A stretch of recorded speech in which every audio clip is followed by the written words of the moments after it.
Итак, вот мясо, которое мы с вами поставили зреть неделю назад. Оно находится в плюсовом холодильнике.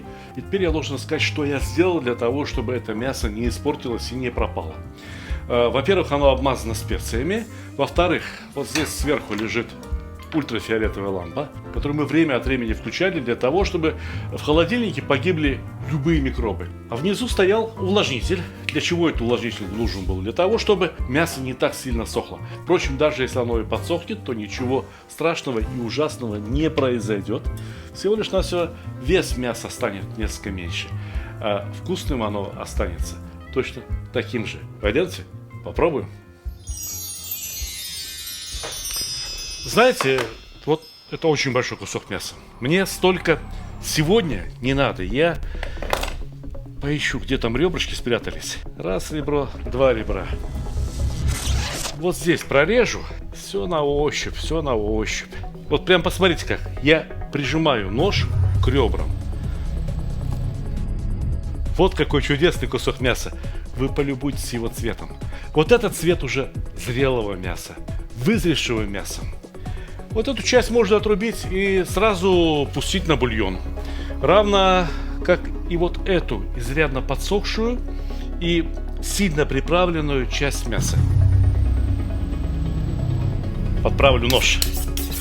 Нож должен быть идеально острым, когда ты разделываешь мясо на шашлык.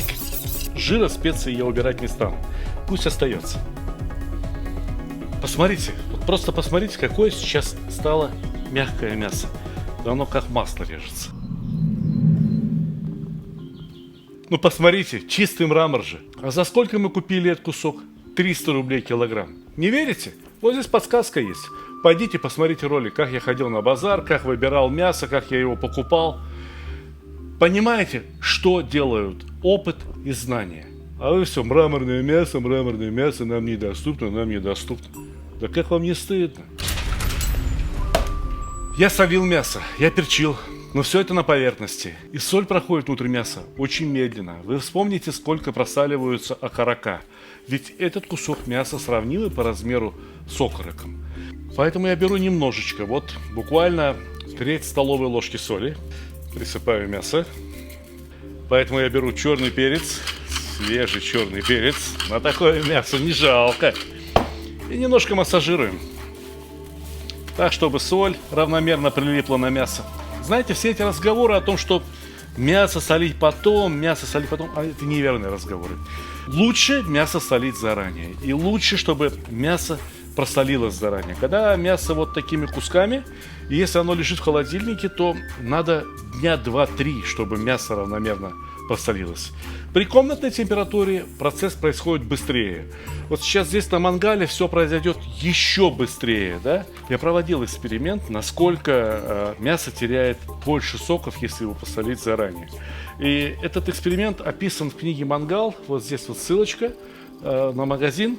Сходите купить, это полезная книга. Там написано гораздо больше, чем я вам успеваю рассказать здесь, вот за время этих видеороликов. И эти видеоролики вы все равно смотрите время от времени. А книгу прочитаете, убежден, с удовольствием за один вечер, а потом будете иногда к ней возвращаться для того, чтобы освежить знания. В этой книге очень много теорий о том, как надо правильно жарить шашлык. А не соленое мясо, оно даже пахнет и по-иному. И вот потом его присаливай, не присаливай, оно имеет другой вкус, оно имеет даже другой цвет. И более того, если положить кусочек готового, но не соленого мяса в рот, то во рту слюна практически не выделяется. То есть наш организм не опознает несоленое мясо в качестве еды. Для того, чтобы показать вам, насколько правильно пожаренный шашлык, то есть до розового состояния внутри, лучше, чем ужаренный в усмерть, мы сейчас с вами проведем небольшой эксперимент. Начинаем нанизывать мясо. Вот такие длинные треугольные кусочки, которые хочешь не хочешь образуются при разделке любой части туши. Теперь можно и покрупнее. И завершаем все еще одним треугольным кусочком. Выравниваем шашлык по толщине. Нормально. Вы обратили внимание, что я, когда мясо нанизываю, у меня каждый следующий кусочек с жиром попадает на какую-то другую сторону. Например, вот на этой стороне вот уже кусочек жира есть. Да? Теперь еще один жирный кусочек. Значит, его надо на эту сторону. Для чего? Как бы вы ни переворачивали, у вас жир распределен равномерно. Понимаете? Вот 4 палочки длинные, а одна короткая. Сейчас узнаете зачем. Дорогие друзья, многие из вас познакомились со мной в качестве телеведущего, в качестве блогера. Но главный труд моей жизни – это книги, кулинарные книги. Я пишу их уже более 15 лет. Многие мои книги получили призовые места на международных конкурсах. В Париже, в Пекине, в Янтае, во Франкфурте на Майне. Одна из моих любимых книг, пусть и не самая большая, это книга о шашлыке. Называется эта книга «Мангал». Здесь не слишком много страниц, здесь не слишком много рецептов. Но, читая эту книгу, вы узнаете нечто очень важное о таком любимом и широко распространенном блюде, как шашлык. Вы узнаете, какие шампуры выбрать, какая кочерга нужна, какие щипцы, как должен быть устроен хороший мангал. Вы узнаете, как правильно разжигать уголь, как распределять его в мангале. Вы узнаете очень многое о методах маринования, о методах получения великолепного, очень вкусного и ароматного шашлыка. И если кто-то считает, что шашлык – это одно единственное блюдо, он сильно ошибается. Мир шашлыка настолько же разнообразен, насколько разнообразна кулинария вообще. Здесь очень много теоретических работ. Например, какой маринад лучше работает. Мы выбирали маринад на основе кефира, на основе киви, на основе помидора, лимона, вина, лука и так далее, и так далее. А далее независимая комиссия, так сказать, оценивала и давала свои оценки. Сделаны выводы на этой основе. Шашлык можно готовить не только из мяса, не только из курятины, не только из рыбы. Шашлык можно готовить из овощей, из грибов, даже вот и из картошки. И любое мясо практически годится на шашлык. Самое главное – разобраться, как с ним работать. Как должен быть устроен мангал, как должен быть устроен розжиг, стационарный розжиг для угля, который, я могу назвать своим изобретением, но все, кому построили такие розжиги, очень довольны. Как приготовить самый лучший люля-кебаб, которому руки человека к этому фаршу не прикасались. Можете себе представить такое? Такое возможно. Идеально чистый, идеально качественный. Как приготовить хан-кебаб, как приготовить шашлыки самых разных народов. И как приготовить шашлыки, которые не принадлежат никаким народам, потому что их я придумал. Например, шашлык из утиной грудки, шашлык из ананаса, шашлык из сома, шашлык из фаршированной рыбы. И такое тоже возможно. Шашлык, вот тоже еще одно мое изобретение, прямо не нарадуюсь, который я назвал кустурица-кебаб. Брынза, помидоры, чеснок, укроп, тесто. И в результате получаете очень вкусное блюдо. Посмотрите, как оно выглядит. Ну, не красота? Красота. Дорогие друзья, эту и другие мои книги вы можете купить на моем сайте. Мой сайт называется очень просто stalik.ru. В названии ролика вы можете прочитать, как писать это слово. И в описании к ролику тоже можете прочитать stalik.ru. Книги отправляются по всей России, по большинству стран СНГ. И везде, куда доходит почта, направленная из Подмосковья. Откуда я шлю вам горячий привет, желаю крепкого здоровья и приятного аппетита. Книги можно приобрести не просто так вот в чистом виде, но еще и с автографом. С именным автографом, который я лично ставлю на каждую книгу. Вы можете поздравить при помощи этих книг своих друзей, коллег, родных, ну и самого себя в конце концов. Почему бы не порадовать? Я желаю вам огромных кулинарных успехов. Уголь отличный, чуть-чуть обмахнем, освежим его. О, жар, что надо. Поехали, с Богом! Когда мясо только положили на мангал, на первых минутах надо дать максимальный жар. Для этого я его обмахиваю. Прекратил обмахивать, сейчас жар успокоится. Тормозов у мангала все равно нет, но есть вот педаль газа. Обмахиваю, жар сильнее, энергии больше выделяется. Видите, вспыхнуло. Почему вспыхнуло? Да, потому что жир уже вытопился из сала. Вторую сторону точно так же обмахиваем. Ты смотри на него. Машу, тухнет. Перестал махать, вспыхивает. Почему? Да вот этот кусочек-то жирный. Капает с него жир. Ну и хорошо, значит, берем отсюда этот уголек. Вот опять вспыхнуло. Ну вот он, вот как кусочек жира, который заставляет вспыхивать.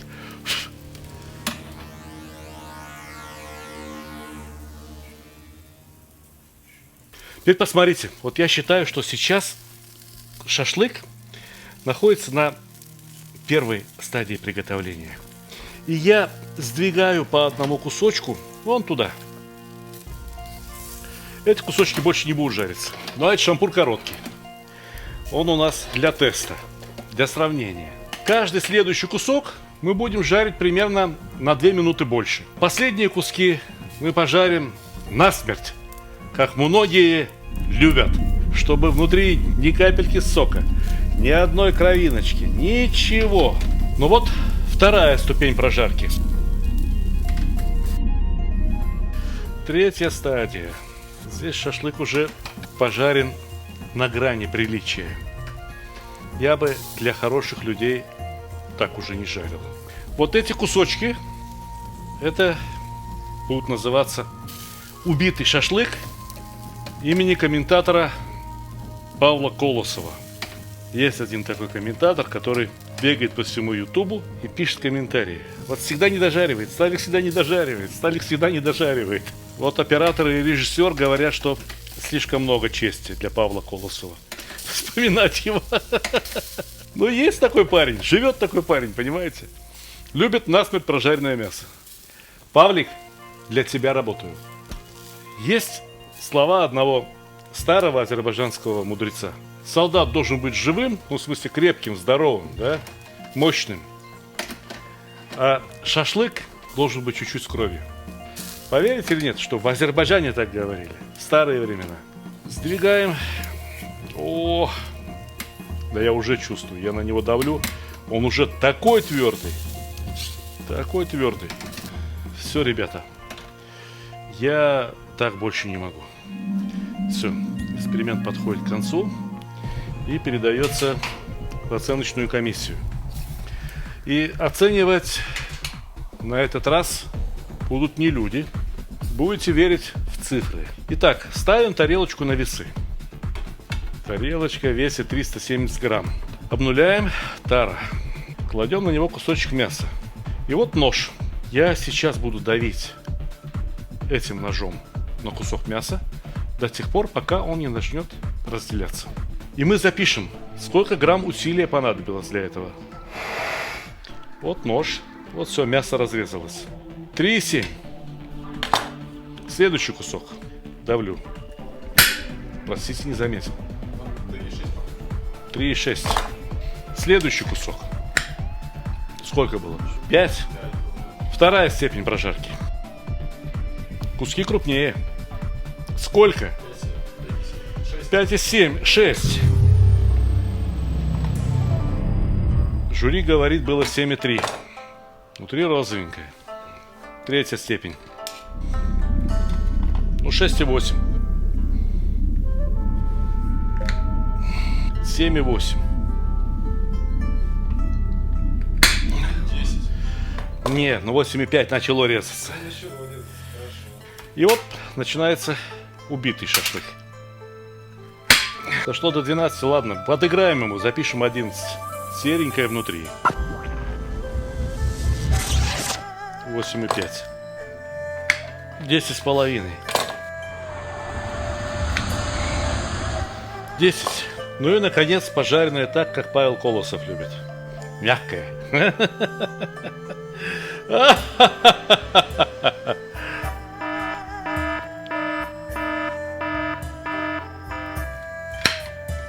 Одиннадцать.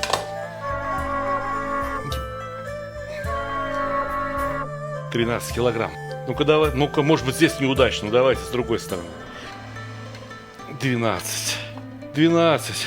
Еле как разрезалось. Но есть здесь еще мельче кусочки. Вот эти последние. Угольки. 11 килограмм. Но знаете, сейчас под ножом мясо ведет себя по-другому. Оно уже просто хрустит. Оно уже вот настолько высушено, что оно хрустит, как сухарик. Посмотрите, видите, это сухарик. Видите? Видите? Может быть, он тоже вкусный. Я не знаю. Разрезался легко. Но это сухари, это не мясо. 11.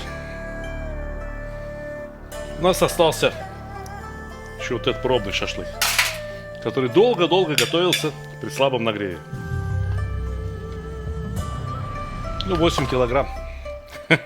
Крайний кусочек. 13. На кухне документы вот так выглядят, к сожалению. Да, видите, заляпанные, обляпанные. Но это очень ценный документ. Он нам дорого достался. Понимаете, мы вот какой кусок мяса почти что весь испортили. Роскошный кусок мяса. 3,7, 3,6, 4, 5. Ну, скажем, в среднем 4. Да? 6, 7,3, 5,5, 7,8. Скажем, в среднем 6. 6,8, 7,8, 8,5, 4,0. Но вот этот 4,0, он какой-то подозрительный. Может быть, там уже было какое-то разъединение. Понимаете? Но все-таки, если говорить в среднем по статистике, то, наверное, все-таки 7,5 килограмм. А здесь что? 10, 10,5, 8,5, 11. В среднем 10. Увеличение на лицо. 11, 12, 10,5. В среднем 11 на лицо, на лицо. 11, 11, вдруг 6. Вдруг какой-то разломился за 6. 11 килограмм. Вы понимаете, да, что чем дольше мы жарили это мясо, тем тверже и тверже оно становилось. Тем менее вкусным оно становилось. Вот эти первые кусочки мяса, они самые восхитительные. Посмотрите, шашлык уже остыл, пока мы тут возились. Вот, неужели это мясо нельзя кушать? Ну да, с самого начала, если когда его разрезали, с него вытекал сок. Но это же не кровь, это же мясо полностью готово.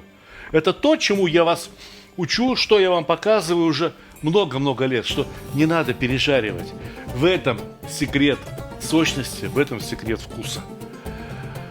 Я надеюсь, что сегодня вы узнали кое-что новое. Подпишитесь на наш канал, чтобы не прозевать еще более интересную информацию. Посмотрите предыдущую серию теории шашлыка. И вот здесь, внизу, какие-то ролики, которые, скорее всего, вы не посмотрели. Успехов вам, приятного аппетита!